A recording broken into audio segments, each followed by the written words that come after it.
Assalamualaikum warahmatullahi wabarakatuh. Hi, good afternoon everyone. Good afternoon, Ma'am Elita. I hope all of you in good health. In this presentation, my friend and I want to discuss about phonetics, the sound of language part 2. So let us introduce ourselves. We come from the second group of Introduction to General Linguistics, Class 8. I am Iwa Ridho Haryanti with the last student number 003.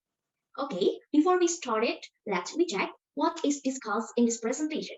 The first is definition, second, vowels, third, suprafragmentals, fourth, syllables, fifth, connected speech, and last, summary. Okay, let's move on to the first discussion. Phonetics is the study of sound used in speech, or the science of speech sounds and their production, transmission, and reception in their analysis, classification, and transcription. Next, we go to the vowels. All right, the next thing that we're going to be discuss is the vowel. So, first of all, my name is Ahmad and Ananta. With the last digit of my name would be O2O, and I'm going to discuss about the vowels. So, vowels are syllabic speech sounds pronounced without any structure in the vocal tract, or it can be defined as sounds that are produced with no closure or obstruction of the airstream. The differences between various vowel sounds depend on which cavity is employed and on what shape is formed in the resonance chamber. So, there are four divisions of vowels we gathered. So, the first two are oral and nasal, which are based on which resonance chamber is used and are part of the factor of vowel production. The last two would be the monophthongs and the diphthongs, which are based on vowel position and have to do with vowel sounds. So let's just first start from the oral cavity or the oral vowels. So the oral vowels occur when the phlegm is raised, cutting off the entry of the airstream into the nasal cavity. In English, vowels are almost always oral, and example for oral are the vowels that are produced without nasalization. So as shown right here with the phonetic symbol and an example of it. For the first one, it's going to be E for cream, and then for bit, and then E for lake, for bits, A for cat, for bin, for cut, for about, for boots, E for pit, for over, for corn, and A for heart. And then these vowels can be produced depending on the position of the thumb. So let's move on to the next one, which is the nasal cavity, or the nasalized vowels. So nasalized vowels are created when the phlegm lowers, permitting the airstream to flow through both the oral and nasal cavities. The nasalization of vowels occurs before nasal consonant. So in order for you to distinguish between oral and nasalized vowels, there's this diacritic mark in the form of tilde, which indicates the nasalization. So for example, I'm going to give you like the comparison between oral and nasal. For example, bit and beat, sit and seat, max and mean, and etc. You kind of notice that the nasal sound it's kind of longer than slightly longer than the oral one. All right, so let's move on to the phongs. So there are monophthong and diphthong. For monophthongs, monophthongs is pure vowel sound. A vowel is composed of one sound, like knock, silver, put, and since. And then there's diphthongs. It's a combined vowel sound, or the vowels that are made of two sounds. These sounds is made of a monophthong and a glide. For example, there's voice, cow, lie, oil, cow, soy, etc., and etc. So you kind of notice that there's a glide at the end of the sound. Most English speakers tend to use diphthongs, for example, like the Australian accent, etc., and the others. All right, so that's for my material, and let's move on to the next part of the material. My name is Galih Putra. My class 3 student number is 018, and I will explain about suprasegmental or prosodic features. Suprasegmental or prosodic features are characteristics of speech that can distinguish words, phrases, or sentences that are otherwise identical in their phonetic segment. Suprasegmental are associated with stretches of speech larger than an individual phonetic segment. There are three elements that are included in suprasegmental. The first one is differences in pitch, and the second one is duration, and the last one is differences in stress. First, differences in pitch. In speech, fundamental frequency is the rate at which the vocal folds vibrate. Fundamental frequency is perceived as pitch, which is judged by the listener on a scale from high to low. If a sound is spoken with a high frequency of vibration, it will produce a sound with a high pitch. And if it's spoken with a low vibration frequency, it will produce a sound with a low pitch. The overall pitch of an utterance is called its intonation contour. In an intonation language, different intonation contours change the syntactic function of sentences that are otherwise the same. And in a tone language, pitch difference in the same string of tone will change the meaning of that string. And the second one is duration. Duration is the length of a sound. Some speech sounds are generally longer or shorter than other sounds because of the way they are usually produced by the vocal apparatus. For example, high vowels generally have shorter duration than low vowels. However, the phonetic environment will also influence the length of a sound. For example, in English, a vowel that comes before a voice consonant has a duration about 1.5 times longer than a vowel that precedes a voiceless consonant. You might be able to detect that the I sound in it is longer than the I sound in it. However, extending the I in it beyond its normal duration will not change the meaning of the word. But in some languages, the duration of a sound is dominant cue in contrast between lexical item. For example, in Italian, casa means house, whereas casa means spoke. Doubling a consonant or vowel is one way that increased length is indicated in phonetic transcription. This is because the likeness sounds called a geminate usually has about twice the duration of the individual sounds called a single sound. And the last one is difference stress. The word stress, as used in linguistic, means the same thing as one general use of the word to make emphatic or more prominent. Stress can be accomplished by changing the pitch, increasing the length, or increasing the relative loudness of any part of an utterance. Syllable seems to be the smallest speech unit that can contain stress. In some languages, the stress pattern is completely predictable and invariable. For instance, in Finnish and Hungarian, stress is always applied to the first syllable of a word. In French and the Mayan language of Mexico, words are automatically stressed on the final syllable. However, in Polish and African language, the next to last syllable of a word is always the one stressed. In other language, the stress pattern is variable and unpredictable. In such languages, including English, a difference in the placement of stress is multisyllabic word can signal a difference in the meaning of the word.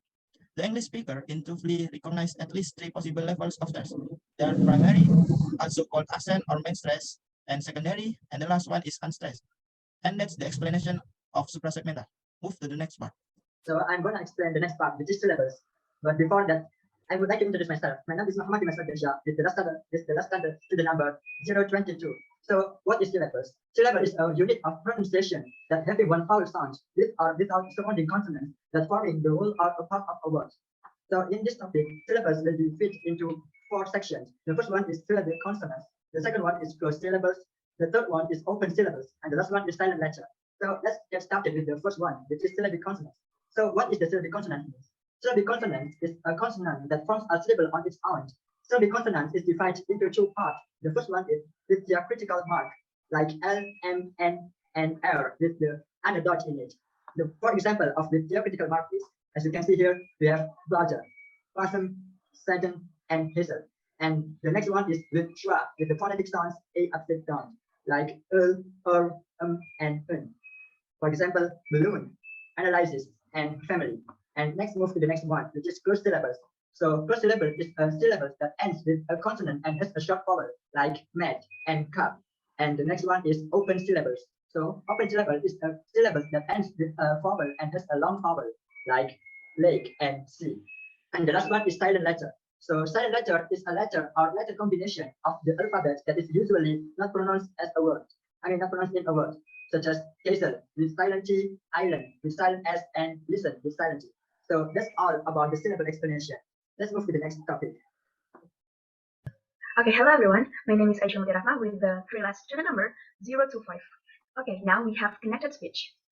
There is a rhythm in connected speech. The rhythm of speech is the regular occurrence of stressed syllable at regular intervals of time. And there are subtopics in connected speech. The first is assimilation. Assimilation is a change in pronunciation of a phoneme under the influence of its surrounding sounds. And for the example is juice, spelled as juice, but newspaper spelled as newspaper. And second, we have elision. Elision is the case of a sound realized as zero in casual, rapid speech and consists of a vowel and consonant elision. For the example, the vowel we have tonight, spelled as tonight, and consonant we have 18s, spelled as 18s. And the third, we have weak forms. Weak forms are syllable sounds that become unstressed in connected speech. For the example, we have tell him to go, spelled as tell him to go. And the last one is thinking. Thinking is the phenomenon where words or sounds are linked together. For the example, we have put it on, spelled as put it on, and bed talk, spelled as bed talk. So that's all my explanation about connected speech. Let's move on.